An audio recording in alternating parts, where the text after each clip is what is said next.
Asia ఖండంలోని అతిపెద్ద జాతరైన మేడారం జాతర పూర్వ చరిత్ర భక్తులకు తెలిపేందుకే రాష్ట్ర ప్రభుత్వం నూతనంగా శిలలను ఏర్పాటు చేసిందని సమ్మక్క సారమ్మ ప్రధాన పూజారులు సిద్దబోయిన అరుణ్ తెలిపారు. త్వరలో గద్దెలను అధిష్ఠించనున్న అమ్మవార్లకు 20 రోజుల నుండి ఆది పరాశక్తి అయిన అమ్మవార్లకు ప్రత్యేక పూజలు నిర్వహిస్తామని తెలిపారు.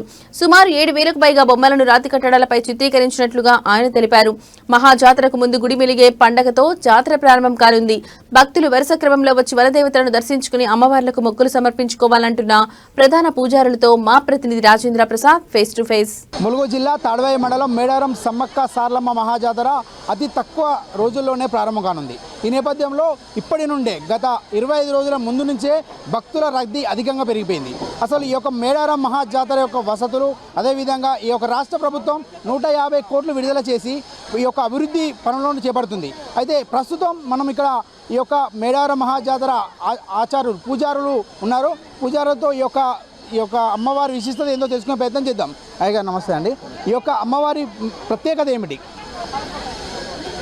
అమ్మవార్ల ఆదివాసీ ఆచారాల ప్రకారం మాత్రమే ఈ జాతరను నిర్వహించడం జరుగుతుంది. వనదేవతలు అడవిలో పుట్టిన దేవతలు.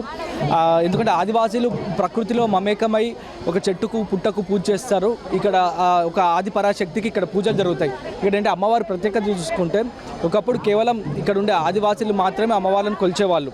దాని తర్వాత రాను సంవత్సరాలు మారే కొద్దీ ఆదివాసీలతో పాటు ఇతరులు కూడా దాదాపు వందల సంఖ్యలో అమ్మవార్లను అంటే పూజించే భక్తులు ఈరోజు దాదాపు 1.5-2 కోట్ల మంది పైగా అమ్మవార్లను దర్శించుకోవడం జరుగుతుంది.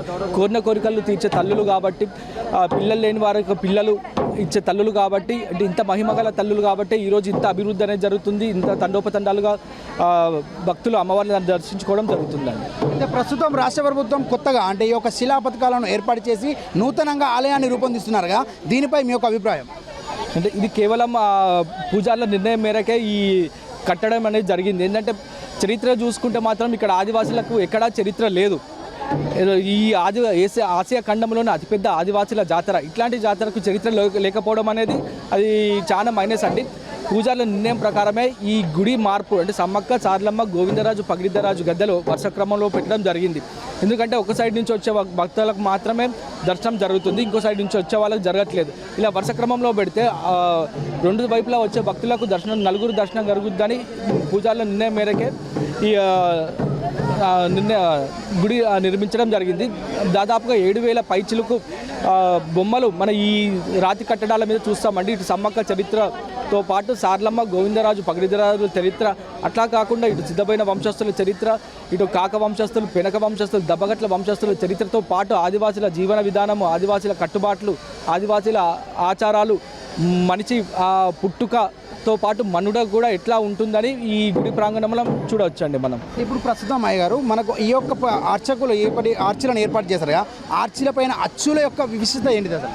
ఏంటంటే మనం చూస్తే సమ్మక్కకు ప్రతి ఒక్క ఆర్చ్ మీద సిద్ధమైన వారి ఆర్చ్, కాకవారి ఆర్చ్ ఉంటుంది. ఏంటంటే సిద్ధమైన వాళ్ళు దేనికి పూజిస్తారు? పుట్టకు చెట్టుకు పూజిస్తారు, సూర్యుడి చంద్రుడికి పూజిస్తారు. ఎందుకంటే ప్రకృతిలో మమేకమై ఉంటాం కాబట్టి, ప్రకృతిలో ఏది చూసుకున్నా దానికి పూజిస్తాం కాబట్టి మనము ఈ ఆర్చులు చెక్కడం జరిగింది. అట్లా దాంతోపాటు గొట్టు గోత్రాలు అనేటివి ఉంటాయండి.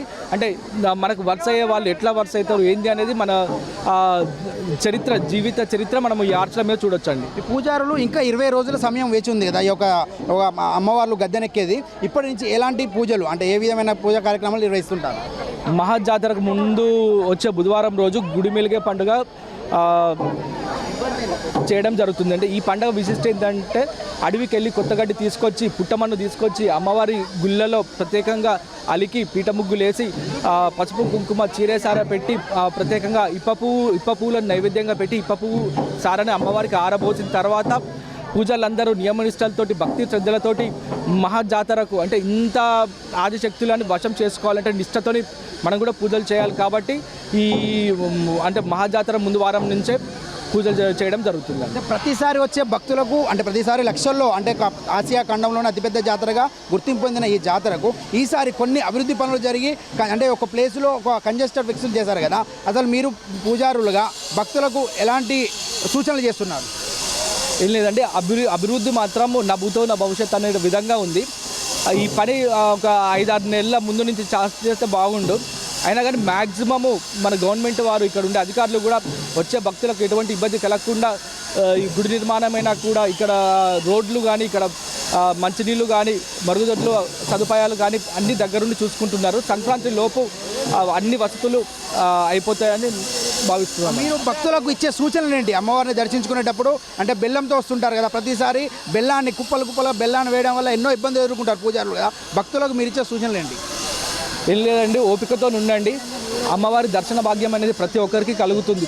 ఏంటంటే ఇక్కడ మహత్యం ఏంటంటే ఆ జాతర సమయం వరకు అసలు ఎక్కడి నుంచి భక్తులు వస్తారో తెలియదు, ఏందో తెలియదు. కానీ అంటే భక్తుడు ఇక్కడికి వచ్చిన తర్వాత క్యూ లైన్లో 4-5 గంటలు నిలబడి అంత నిలువెత్తు బంగారాన్ని నెత్తిన పెట్టుకొని నిలబడి ఇంత అలసటతో ఇక్కడ లోపలికి వచ్చినా కూడా ఆ అలసట అనేది గద్దెలకు రాగానే భక్తులు అనేవాళ్ళు మర్చిపోతారమ్మా.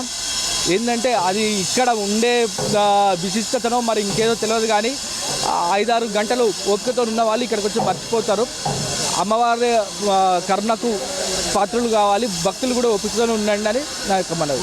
థ్యాంక్ యూ అండి. ఏదేమైనా భక్తులు అధిక సంఖ్యలో వచ్చే ఈ మేడారం మహా జాతరకు అతి తక్కువ సమయం వేచుండున ప్రభుత్వం కూడా ఒక 6 నెలల ముందు నుంచి ఈ అభివృద్ధి పనులను చేపడితే బాగుండదని ఈ పూజారులు చెబుతున్నారు. అదేవిధంగా అమ్మవారి యొక్క దర్శనానికి వచ్చే భక్తులు, సమ్మక్క సారలమ్మ దర్శనానికి వచ్చే భక్తులు ఆ క్యూ వరుసలో వచ్చి పూజారులకు అదేవిధంగా ఇక్కడ ఉన్న సిబ్బందికి ఎలాంటి ఇబ్బందులు కాకుండా దర్శనం చేసుకుంటే బాగుంటుందని ఇక్కడ పూజారుల సంఘం అధ్యక్షులు అరుణ్ చెబుతున్నారు. కెమెరామ్యాన్ బాలుతో రాజేంద్ర ప్రసాద్, భారత్ టుడే, వరంగల్.